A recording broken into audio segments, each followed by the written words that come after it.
Hello, welcome to the House of Sugar Creek. I am Taylor Bradford, the person behind the lens of this channel, and I'm excited that you're here because I went on an adventure again this past weekend. I actually went down to South Texas, not like deep south, kind of right in line with San Antonio and Houston, and I went down to experience 90 miles on 90.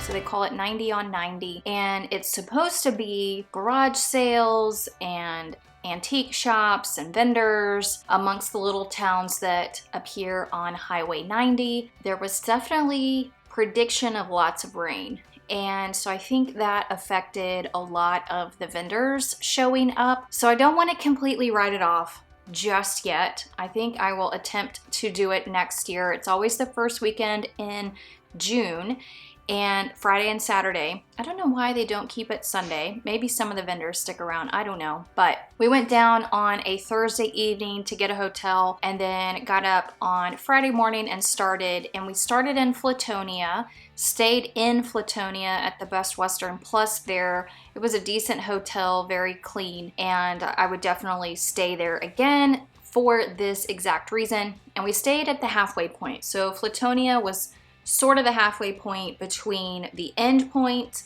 one way and the end point the other way. So it went from Sealy, which is the direction towards Houston, and it went to Seguin, which is the direction towards San Antonio. So Flatonia was kind of in the middle, and that is where we started, and we worked our way all the way to Sealy the first day, and then came back and then worked our way to Seguin the second day.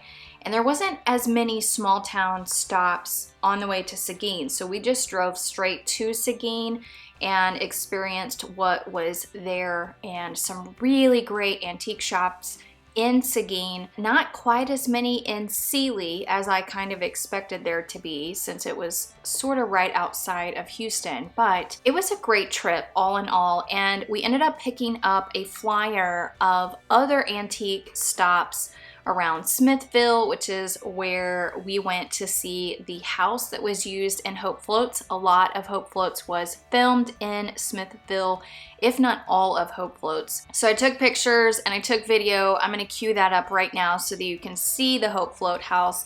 And then we're going to talk about what I picked up and what I was on the hunt for during 90 miles on 90. So let's take a peek at the Hope Floats house. So we've been on a journey the last couple of days to find some additional items for the collection, and we happened to find ourselves in Smithville, Texas, and we're walking up on the Hope Floats house.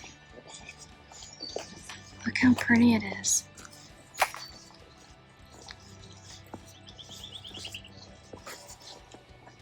Isn't there water behind? Could she go back there? I have no idea. It's been forever since I've seen the movie. Huh? I said it's been forever since I've seen the movie. And she was out there. Gonna have to watch it now. So there is, you guys, the Hope Floats house with thunder in the background. What a beautiful home in this town, Smithville. So basically, this is Olive Street in Smithville, and then again behind me is Hope Floats house.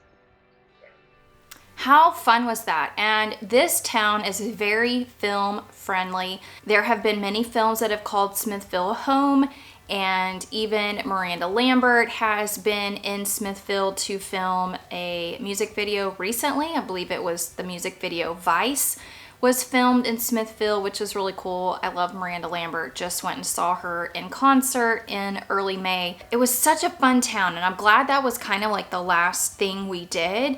Although next trip I will make sure we will do 90 on 90 again, but I will add a third day to our trip, a full day, so that we can experience the other antique stores that are in LaGrange, Smithville, and I think there were a couple other smaller towns that had antique shops. And that was where I found a bulk of what I was looking for. So I was looking for amber glassware for some upcoming brides, and also blue and white plates for a March bride. And then whatever else that I found interesting enough to add into the Sugar Creek collection, or just something else that I might want to add to the warehouse headquarters, which I'm in right now.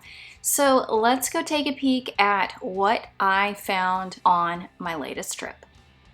So I want to start in the bathroom because I added another wedding photo, and look how beautiful she is. I mean, she is a stunning bride. It is marked like 1928, I believe, and I had to do some rearranging of the other photos, but I absolutely loved this one and thought she would be a perfect addition to my setup in here. So now I want to show you what I picked up down on our adventure, and this collection actually just came in from a friend who was like, hey, I have some vintage green glass. I would love to just give it to you. We helped them with a party not too long ago and donated our rentals for a friend of ours who was our best man at our wedding, a celebration. So we took out some farm tables and benches and chairs, and she was like, I've got some green glass, let me just give it to you for doing that. That was so incredibly kind, and in the process I picked up some white. Hello, Taylor, that's clear. Clear as well, a couple of clear goblets. And then these guys are actually going to go up for sale because it's not something that I actively rent. I do have a warehouse inventory sale coming up soon in the next couple of weeks, which I'm starting to prepare for and getting kind of excited about it because we plan on taking this little area over here and turning it into my little workout area. And it's not little, but this space right here is where my gym equipment will be set up.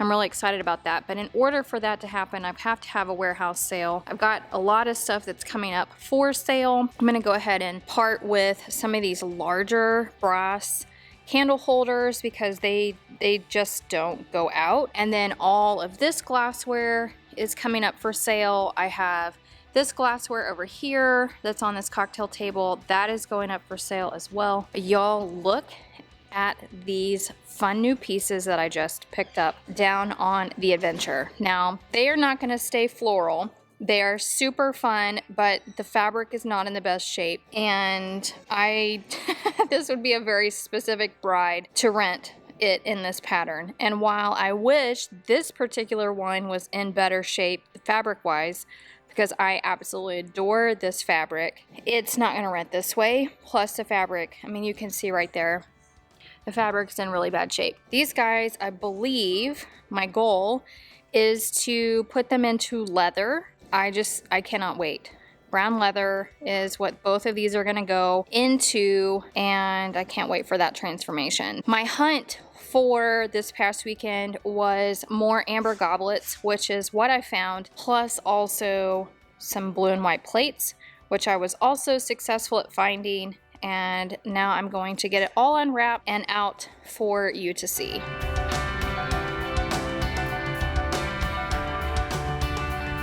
So this is the haul from my adventure, and I don't think this is a bad haul at all. Look how much blue and white plates I found, plus the glassware, which I'm most excited about. Actually, I'm excited about all of it. It's pretty amazing.